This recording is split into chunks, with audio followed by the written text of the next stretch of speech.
ముచ్చర్ల సత్యనారాయణ గారి గురించి మాట్లాడాలంటే భయము, బాధ, ఆనందం, దుఃఖం, కన్నీరు అన్నీ కలగలిపి ఈ 273 పేజీల పుస్తకము 83 సంవత్సరాల జీవితాన్ని ఒక 10-15 నిమిషాల్లో సభ అధ్యక్షులు పర్మిషన్ ఇస్తే కొంచెం సమయం ఎక్కువ తీసుకున్నా కూడా ముత్యాల లాంటి సత్యాలు, సత్యాల లాంటి సత్యన్న మాటలు దాచిపెట్టిన చరిత్ర ఎప్పటికీ ఎవరు చెరిపేయలేరు. పాలకులు కావచ్చు, ప్రభుత్వాలు కావచ్చు, డబ్బా కొట్టేటోళ్ళ చరిత్రని రాయొచ్చు. కానీ ఈ తెలంగాణ 68 ఏళ్ల ఉద్యమానికి పునాదిరాయి, బొడ్రాయి లాంటి ముచ్చర్ల సత్యన్న గురించి కొన్ని నిజాలు, నా వయసు చిన్నదే, ఒక సాహసమైన ప్రయత్నం చేస్తున్నా. దయచేసి పెద్ద మనసుతో ఇక్కడున్న పెద్దలంతా కూడా నన్ను ఏమైనా పొరపాటు చేస్తే క్షమించండి.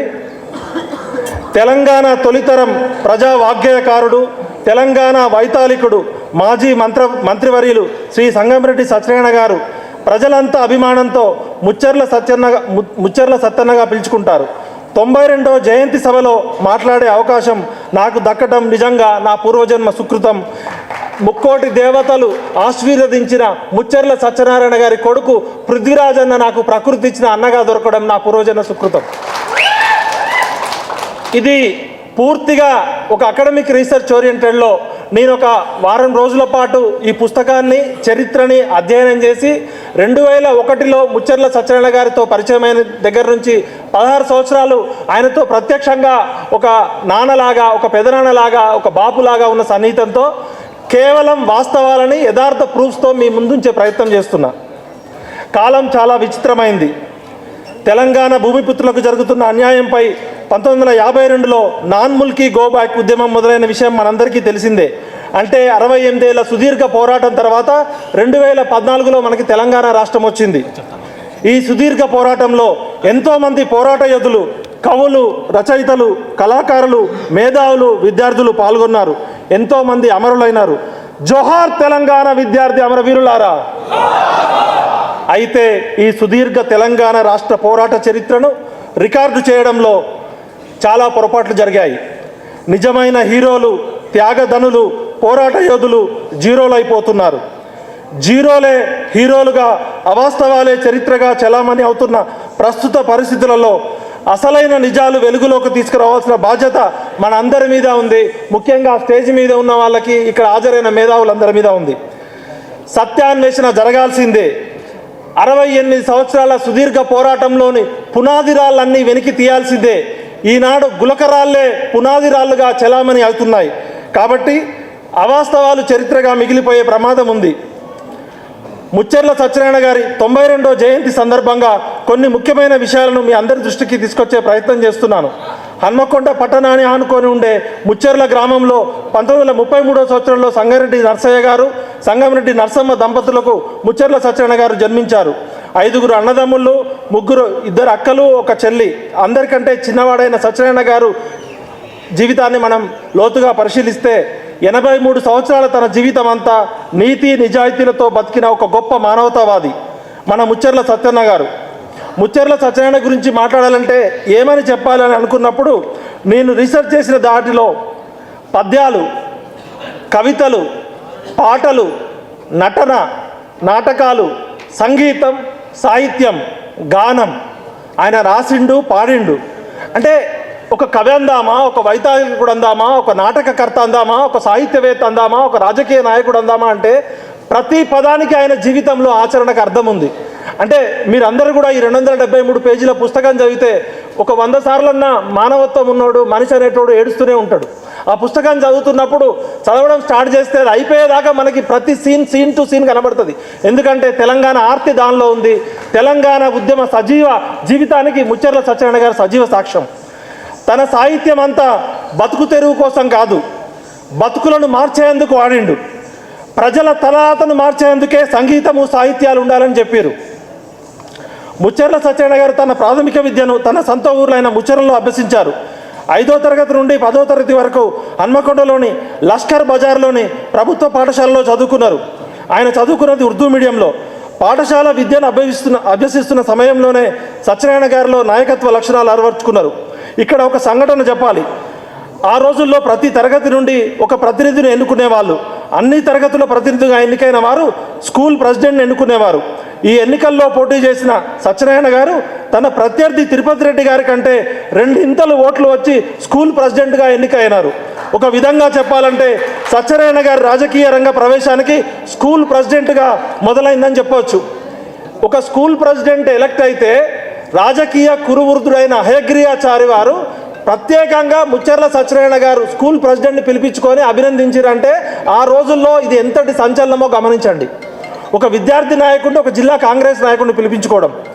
10వ తరగతి తర్వాత ఇంటర్మీడియట్ కోసం మల్టీపర్పస్ కాలేజ్ స్కూల్లో చేరారు హన్మకొండలో. సత్యనారాయణ గారు ఇంటర్లో హిస్టరీ, ఎకనామిక్స్, సివిక్స్ సబ్జెక్టులలో చదివారు. సత్యనారాయణ గారికి కొత్తపల్లి జయశంకర్ గారు, నేరెళ్ళ వేణుమాధవ్ గారు ఇంటర్మీడియట్లో క్లాస్మేట్స్గా ఉండేవారు. అయితే ఇలా చెప్పుకుంటూ పోతే చాలా విషయాలు ఉన్నాయి, కానీ కొన్ని మైలురాళ్ళు మాత్రం మీ ముందు తీసుకురావాలి. ఎందుకంటే తెలంగాణ ఉద్యమానికి పునాదిరాయి ముచ్చర్ల సత్యనారాయణ గారిని ఎందుకు అంటున్నామంటే, తెలంగాణ ఉద్యమానికి బొడ్రాయి ఎందుకు అంటున్నామంటే, అసలు తెలంగాణ భూమిపుత్రులకి అన్యాయం జరుగుతుందని నాన్ ముల్కీ గోబ్యాక్ ఉద్యమం 1952లో మొదలైంది. 1952లో నాన్ ముల్కీ ఉద్యమం మొదలు కావడానికి ముందు దానికి నేపథ్యంగా సత్యనారాయణ గారు పాఠశాలలో జరుగుతున్నప్పుడు ఒక సంఘటన జరిగింది. వెంకటరెడ్డి సార్ అనే ఒక లెక్కల మాస్టారు, ఆయన ఫిజికల్లీ హ్యాండిక్యాప్డ్, చిన్నప్పుడే పోలియో రావడంతో ఆయన ఒక అవిటితనం ఉంటుండే. ఆయన నీళ్లు పట్టుకోవడానికి వెళ్ళినప్పుడు ఒక ఆంధ్ర మాస్టర్ గారి భార్య అవమానించింది ఆయన్ని. ఆ సంఘటన తర్వాత ఈ హై స్కూల్లో శేషావతారం అనే ఈ ఆంధ్ర ప్రాంత సారు లెక్కలు చెప్పేవాడు. ఈ గొడవని దృష్టిలో పెట్టుకొని మీ తెలంగాణ వాళ్ళకి అసలు లెక్కలే రావంటూ వెంకటరెడ్డి సార్ని అవహేళన చేసిండు శేషావతారం సారు. దీంతో విద్యార్థులంతా కలిసి సమావేశం ఏర్పాటు చేసుకొని లెక్కల సారు వెంకటరెడ్డిని ఏ విధంగా అవమానిస్తారని వెంకటరెడ్డి గారికి విద్యార్థులంతా సంఘీభావం చెప్పారు. ఈ సంఘీభావానికి వెంకటరెడ్డి సారు హాజరైనందుకు శేషావతారం సారు కలెక్టర్కి ఫిర్యాదు చేసి అప్పటి కలెక్టర్ గారు కూడా ఆంధ్రావాడు కావడంతో ఈ సంఘటనతో వెంకటరెడ్డి సార్ని సస్పెండ్ చేశారు. ఇది 1952 ఇడ్లీ సాంబార్ గోబ్యాక్ కన్నా ముందు, నాన్ ముల్కీ గోబ్యాక్ కన్నా ముందు జరిగింది. ఎందుకు మనం ఇవాళ తెలంగాణ ఉద్యమానికి బొడ్రాయి పునాదిరాయి అంటున్నామంటే ఆ సంఘటన ఏ విధంగా దారితీసింది తెలవాలి. వాస్తవానికి ఈ లొల్లి చిన్నదే కావచ్చు, కానీ దీని వెనుక చాలా పెద్ద కథ ఉంది. ఎప్పుడైతే ఆంధ్ర వాళ్ళు తెలంగాణ ప్రాంతానికి బ్రతకవచ్చిండ్రో, తెలంగాణలో నీటి వసతి ఉన్న చోట అగ్గోకు భూములు కొన్నారు. అదే క్రమంలో ముచ్చర్ల, పెగడపల్లి మధ్య ఉన్న రెడ్డిపాలెం అనే కొత్త గ్రామాన్ని రూపొందించుకొని 2 గ్రామాల మధ్య ఉన్న రేగడి భూములన్నీ కొన్నారు. మిర్చి, పత్తి వంటి వ్యాపార పంటలు పండించి ఆర్థికంగా బలపడ్డారు. క్రమక్రమంగా తెలంగాణ భూమిపుత్రుల మీద, స్థానిక ప్రజల మీద పెత్తనం మొదలైంది. తెలంగాణ ఆచార వ్యవహారాలను, కట్టుబాట్లను, మాట తీరును అవహేళన చేయడం మొదలైంది. తెలంగాణ వారికి నాగరికత తెలియదు, అసలు వ్యవసాయమే రాదు, మా వల్లే అంటే ఆంధ్రోళ్ళ వల్లే నేర్చుకుంటుండ్రని చిన్నచూపు చూసేవాళ్ళు. తెలంగాణ ప్రాంతంలో బతకడానికి వచ్చిన ఆంధ్ర ఉద్యోగస్తులు కూడా ఇక్కడి తెలంగాణ ప్రజలకు తెలివి తక్కువ వారని, తెలంగాణ వారికి ఏమీ తెలియదనే అహంభావంతో చులకన చేసేవాళ్ళు, చిన్నచూపు చూసేవాళ్ళు. అటువంటి వాడే ఈ శేషావతారం సారు. ఇట్లా పేరుకుపోయిన అసంతృప్తే విద్యార్థుల్లో ఎప్పుడైతే మొదలైందో, వెంకటరెడ్డి సార్ని ఎప్పుడైతే ఉద్యోగం నుంచి సస్పెండ్ చేసిర్రో అది కాస్త ఉద్యమంగా మారింది. ఆ ఉద్యమమే 1952లో నాన్ ముల్కీ గోబ్యాక్ ఉద్యమానికి పునాది రాయిగా అయింది. అదే సంఘటనలో వరంగల్ డివిజనల్ ఇన్స్పెక్టర్గా స్కూల్స్కి పార్థసారథి అనే నాన్ ముల్కీ అధికారి ఉండేవారు. ఆయన అక్రమంగా 180 మంది ముల్కీ టీచర్లని ట్రాన్స్ఫర్ చేసి తెలంగాణ చెందిన టీచర్లని సస్పెండ్ చేయడం జరిగింది. దానికి నిరసనగా జూలై 26, 1952న విద్యార్థులు, సస్పెండ్ అయిన టీచర్లు, ఎన్జిఓలు అంతా కలిసి ముచ్చర్ల గారి బృందం ఆధ్వర్యంలో, నాయకత్వంలో దాదాపు 4000 మంది ఊరేగింపుగా కలెక్టర్ ఆఫీసుకు పోయారు. 1952లో 4000 మంది విద్యార్థులకి, ఎన్జిఓలకి నాయకత్వం వహించిండు. అందరికంటే చిన్నవాడు మన ముచ్చర్ల సత్యనారాయణ గారు. ఆ రోజు కలెక్టర్ గారికి వినతి పత్రం ఇచ్చిన తర్వాత హన్మకొండ పబ్లిక్ గార్డెన్స్లో ముచ్చర్ల సత్యనారాయణ గారిని మాట్లాడమని కోరారు. అప్పటికే ఎన్జిఓలు అందరూ కూడా పెద్ద వాళ్ళు ఉన్నారు. విద్యార్థి నాయకుడైన ముచ్చర్ల సత్యనారాయణ గారిని మాట్లాడమంటే ఆయన మాట్లాడిన ప్రసంగంలో కొన్ని ఆనిముత్యాలు. ఇటెంటు రమ్మంటే ఇల్లంతా నాదే అన్నట్టుగా ఉంది ఆంధ్రోల సంగతి. నాకు కూడా ఇది తెలియదు, ఈ పుస్తకం చదివిన తర్వాత తెలిసింది. మేము 2001లో ఉద్యమం ఉన్నప్పుడు ఇసంటికి రమ్మంటే ఇల్లంతా నాదే అనేటోళ్ళు, అది కామన్గా అందరికీ అర్థమైపోయింది. ఇది కాయిన్ చేసింది మన ముచ్చర్ల సత్యనారాయణ గారే. ఆంధ్రోళ్ళు పారాసైట్ మొక్కల్లాగా వచ్చి నీడనిచ్చిన చెట్టునే నాశనం చేయాలని చూస్తున్నారు. అలా చెప్పుకుంటూ పోతే చాలా చరిత్ర ఉంది. అంటే నేను చెప్పదలుచుకుంది ఏంటంటే నాన్ ముల్కీ గో బ్యాక్ ఉద్యమమే, ఇడ్లీ సాంబార్ గో బ్యాక్ ఉద్యమమే తెలంగాణ ఉద్యమానికి పునాది రాయి అనుకుంటే, నాన్ ముల్కీ గో బ్యాక్ ఉద్యమానికి పూర్వరంగం అంతా కూడా విద్యార్థి నాయకుడిగా ఉన్న ముచ్చెర్ల సత్యనారాయణ గారి నాయకత్వంలో జరిగిందని చెప్పడానికి నేను ఒక ప్రయత్నం చేస్తున్నా. అదేవిధంగా జూలై 28, 1952 హైదరాబాద్ స్టేట్ అంతటా idli sambar go back, non Mulki go back నినాదాలతో స్కూల్స్, కాలేజీలు బంద్ నిర్వహించారు. ఆ తర్వాత కాలంలో జరిగిన ఉద్యమంలో హైదరాబాద్లో 8 మంది విద్యార్థులు చనిపోయారు పోలీస్ కాల్పుల్లో. దాదాపు 200 మందికి పైగా గాయాలైనవి. దీంతో ప్రభుత్వం దిగివచ్చి సెప్టెంబర్ 7న ముల్కీ విషయంపై చర్చించడానికి మంత్రివర్గ ఉపసంఘం ఏర్పాటు చేసింది. అయితే అంత గొప్ప పోరాటం, ఉద్యమ నాయకత్వం విద్యార్థులకే పరిమితం కావటం, పెద్ద ఎత్తున జనం కలిసి వచ్చినప్పటికీ వారిని ఏకీకరణ చేసే ఒక లక్ష్యం వైపు నడిపించే నాయకత్వం లేకపోవడం, రాజకీయ నాయకుల స్వార్థము, నిర్లిప్త మొత్తంగా ఉద్యమం విఫలమైంది. అంటే 1952లో మొదలైన నాన్ ముల్కీ ఉద్యమం కూడా రాజకీయ నాయకుల కుట్రల వల్లనే పోయింది. అప్పటికి ముచ్చెర్ల సత్యనారాయణ గారి వయసు 19 సంవత్సరాలే. 19 సంవత్సరాల వయసులోనే అంత పెద్ద ఉద్యమానికి ఒక పునాది రాయిలాగా పనిచేసిన అనేది చెప్పబోతున్నాం. హైదరాబాద్లో ఉన్నత విద్య. ముచ్చెర్ల సత్యనారాయణ గారు ఇంటర్మీడియట్ తర్వాత సంగీతం మీద ఆసక్తితో హైదరాబాద్లో సంగీత కళాశాల చేరారు. ఈ నాన్ ముల్కీ గో బ్యాక్ ఉద్యమం వల్ల ఇంటర్మీడియట్ 1 సంవత్సరం నష్టపోవాల్సి వచ్చింది, ఎగ్జామ్స్ కూడా రాయలేదు. తర్వాత మళ్ళీ ఇంటర్మీడియట్ పాస్ అయ్యి హైదరాబాద్లో వచ్చి సంగీత కళాశాలలో హిందుస్థానీ సంగీతం, కర్ణాటక సంగీతం నేర్చుకున్నారు. కానీ ముచ్చెర్ల సత్యనారాయణ గారికి ఎక్కువగా జానపద పాటలు, పద్యాలు, పౌరాణిక నాటకాల మీద ఆసక్తి ఉండేది. ఈ సంగీతము, సాహిత్యము ప్రజలకు ఉపయోగపడాలి కదా, ప్రజల జీవితాల్లో మార్పుకి, చైతన్యానికి కృషి చేయాలి కదా. సంగీతము, సాహిత్యాల యొక్క అంత్య లక్ష్యం బతుకు తెరువు కోసం కాదు కదా, బతుకును మార్చేందుకు కదా, తలరాతను మార్చేందుకు కదా అని చెప్పి శాస్త్రీయ సంగీతాన్ని వదిలేసి మళ్ళీ ఉస్మానియా ఆర్ట్స్ కాలేజీలో BAలో జాయిన్ అయ్యారు. BAలో ఎకనామిక్స్, తెలుగు, సాంస్క్రిట్ ఆప్షన్ సబ్జెక్టుగా తీసుకున్నారు. తర్వాత కాలంలో న్యాయవాద వృత్తిని కూడా అభ్యసించారు. ఉస్మానియా యూనివర్సిటీలో సంస్కృత భాషా సంఘం ఏర్పాటు చేసిన ఘనత ముచ్చెర్ల సత్యనారాయణ గారిదే. అంటే ఉర్దూలో పాండిత్యం, తెలుగులో పాండిత్యం, సంస్కృతంలో పాండిత్యం, ఇలా చెప్పుకుంటూ పోతే ఆయన గురించి ఎంత అని చెప్పవచ్చు. బహుముఖ ప్రజ్ఞాశాలి. అయితే కొన్ని పొలిటికల్ కీ మైల్ స్టోన్స్ నేను మీకు ఇక్కడ చరిత్ర కోసం, రికార్డు కోసం మీకు చెప్పదలుచుకున్నా. ఆంధ్రప్రదేశ్ అవతరణ సమయంలో ముచ్చెర్ల సత్యనారాయణ గారి ఆలోచనలు ఏ విధంగా ఉండేవంటే, ఆంధ్ర రాష్ట్రం, తెలంగాణ కలిపి ఉమ్మడి రాష్ట్రం ఏర్పాటు చేయాలనే ఆంధ్ర నాయకుల కుట్రలను ముందే పసిగట్టిన దార్శనికుడు. మేధావి అంటే ఎవరంటే రాబోయే ప్రమాదాన్ని ముందే పసిగట్టి ప్రజలకి నష్టం జరగకుండా అవసరమైతే తన జీవితాన్ని కోల్పోయేటోళ్ళే నిజమైన మేధావి. ఆ మేధావి కోవలో, ఆ దార్శనికుడి కోవలో ముచ్చెర్ల సత్యనారాయణ గారు అగ్రగణ్యులు.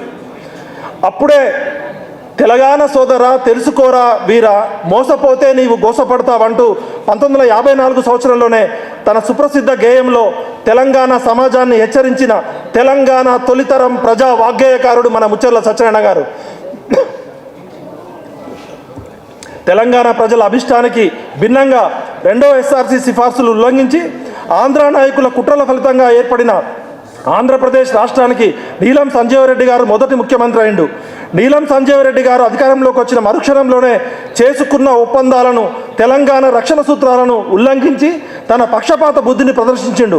తెలంగాణకు నీలం సంజీవరెడ్డి గారు చేస్తున్న అన్యాయాలను చూసి రగిలిపోయిన ముచ్చెర్ల సత్యనారాయణ గారు 1958లోనే సంజీవరెడ్డి మామ పాట పాడారు. ఎవరైనా దయచేసి ఆ పాట పాడితే బాగుంటుంది. ఒక్క నిమిషం పుద్దూరం వాడాలి ప్లీజ్, ఎందుకంటే ఆ పాట ఎందుకు అవసరం అనేది కొంచెం కోరస్ ఎవరన్నా ఒకటే చరణం పాడతా, లాస్ట్కి అందరం కలిసి పాడుకుందాం. లాస్ట్కి పాడదాం. సంజీవరెడ్డి మామ, సంజీవారెడ్డి మామ, అయ్యయ్యో రామ రామ, సంజీవరెడ్డి మామ, అయ్యయ్యో రామ రామ, సంజీవరెడ్డి మామ, సంజీవరెడ్డి మామ, సంజీవారెడ్డి మామ, అయ్యయ్యో రామ రామ, సంజీవరెడ్డి మామ, అయ్యయ్యో రామ రామ, సంజీవరెడ్డి మామ.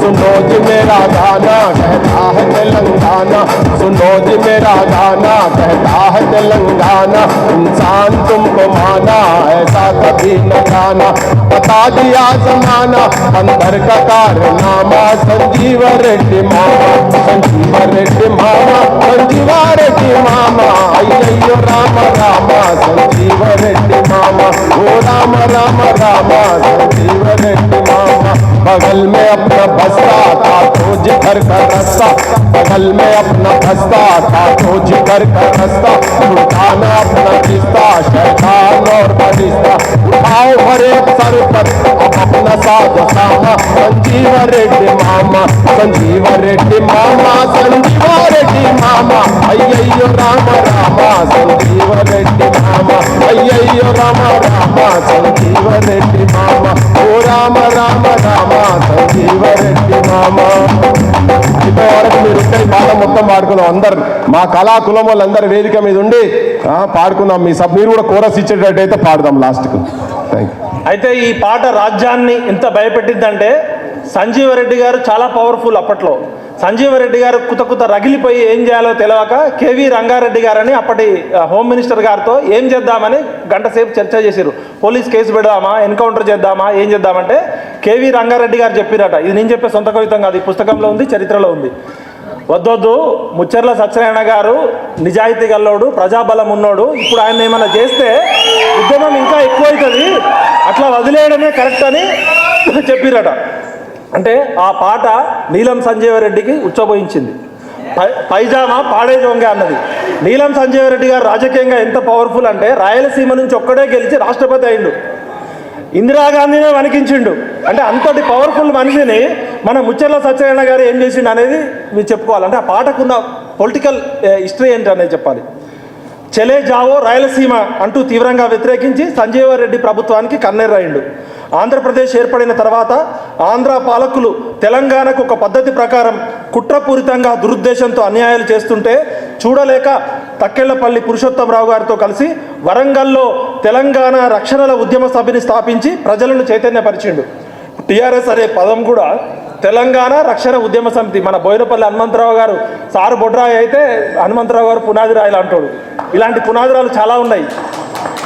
అయితే కొన్ని మచ్చుకి మీకు తీసుకురావాల్సిన, ఇప్పుడు లడ్డూలో జీడిపప్పు క్రిస్మస్ ఎట్లనో ఈ తెలంగాణ ఉద్యమంలో కొన్ని డైమండ్ మైల్ స్టోన్స్ మీ ముందుకు తీసుకురాబోతున్నాం. 1969 జనవరిన ఖమ్మంలో కొలిశెట్టి రామదాస్ గారు అనే విద్యార్థి నాయక కేటీపీఎస్, ఆయన మాకు దూర బంధువు. నేను చిన్నప్పుడు చదువుకుంటున్నప్పుడల్లా ఆయన మా ఇంటికి వచ్చినప్పుడు మా నాన్నగారిని వాళ్ళందరినీ మోటివేట్ చేసేటాడు.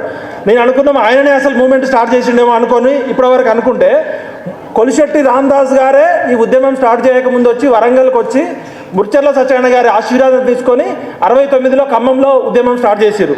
ఆ రవీంద్రనాథ్ గారు ఆమరణ దీక్షకి సందర్భంగా ఆ సభలో ముఖ్య అతిథిగా పాల్గొని తన పాటలు ప్రసంగాలతో ప్రజలను ఉత్తేజపరిచి ఉద్యమ పదంలో నడిపించిన ఘనత ముచ్చెర్ల సత్యనారాయణ గారిది. 1969 ప్రత్యేక తెలంగాణ ఉద్యమ సందర్భంలో ముచ్చెర్ల సత్యనారాయణ గారికి అనుక్షణం తీరిక ఉండేది కాదు. ముచ్చెర్ల సత్యనారాయణ గారికి నాన్ముల్కి ఇడ్లీ సాంబార్ గోబ్యాక్ ఉద్యమ నేపథ్యం ఉండడం, మంచి వక్త కావడం, పాటలు పాడుతూ జనాలను చైతన్యపరిచే నైపుణ్యాలు కళ ఉండడంతో ఒకే రోజు అనేక సభల్లో పాల్గొనాల్సి వచ్చేది. దీంతో తెలంగాణ ప్రజలు ముచ్చెర్ల సత్యనారాయణ గారి ఉపన్యాసం కోసం అర్ధరాత్రుల వరకు ఎదురు చూసిన సందర్భాలు కోకొల్లలుగా ఉన్నాయి. ఇప్పుడున్నంత ట్రాన్స్పోర్ట్ లేదు. తెలంగాణ మొత్తం ముచ్చెర్ల సత్యనారాయణ గారి సంజీవరెడ్డి మామ తెలంగాణ పాట కోసం వెయిట్ చేసిరంటే చూడండి. 1969 ఉద్యమ రోజుల్లో ప్రత్యేక తెలంగాణ ఉద్యమ ఐకాన్గా ఉన్నారు అప్పట్లో. ముఖ్యంగా తెలంగాణ సోదర, తెలుసుకోరా వీర, సంజీవరెడ్డి మామ పాటలు ఆ రోజుల్లో తెలంగాణ ప్రజల నోలల్లో ఉద్యమ నినాదాలుగా మారుమోగినవి. ఆనాటి ఉద్యమాన్ని అప్పటి ముఖ్యమంత్రి కాసు బ్రహ్మానందరెడ్డి గారు 369 మంది విద్యార్థులను, ఉద్యమకారులను కాల్చి చంపి క్రూరంగా, అత్యంత దారుణంగా అంచివేసిండు.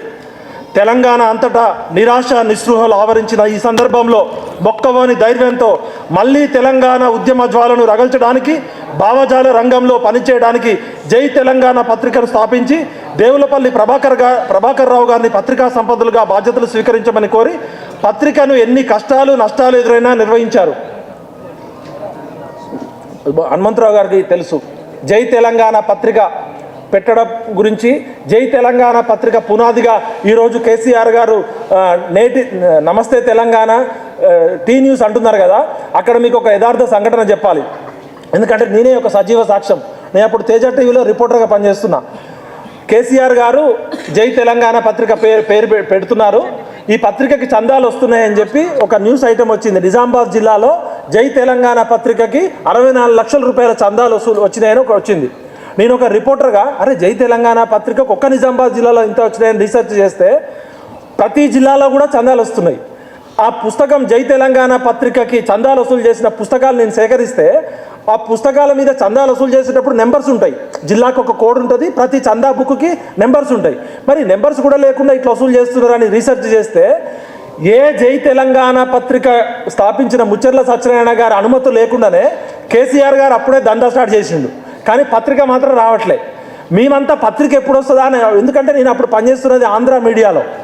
తెలంగాణకు పత్రిక ఉండాలి, తెలంగాణకు టీవీ ఛానల్ అనే తపన మా అందరికి ఉండేది. జై తెలంగాణ పత్రిక పునాదే ఈరోజు నమస్తే తెలంగాణ టీ న్యూస్ ఛానల్ అనే విషయం గుర్తుపెట్టుకోవాలి. అయితే మనుషులకి కృతజ్ఞత అనేది ఉండాలి. ఎటువంటి కృతజ్ఞత లేకపోవడం అనేది కేసీఆర్ గారి వివేచనకే వదిలేస్తున్నాం. జై తెలంగాణ పత్రిక పునాది అనేది మనం మళ్ళొకసారి జరిగిన సంఘటనలు అవన్నీ కూడా మళ్ళొకసారి చర్చించుకుందాం.